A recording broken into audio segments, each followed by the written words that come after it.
In this video, I will show you how to create a new folder on Android.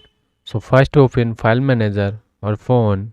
Go to My Phone section.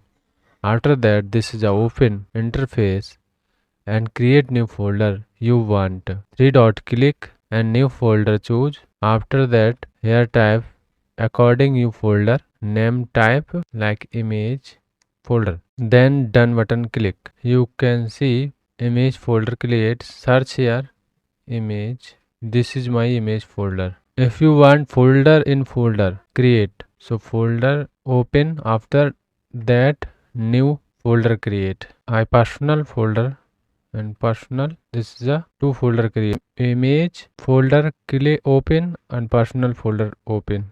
Two folder in folder create. So this video information, like and subscribe.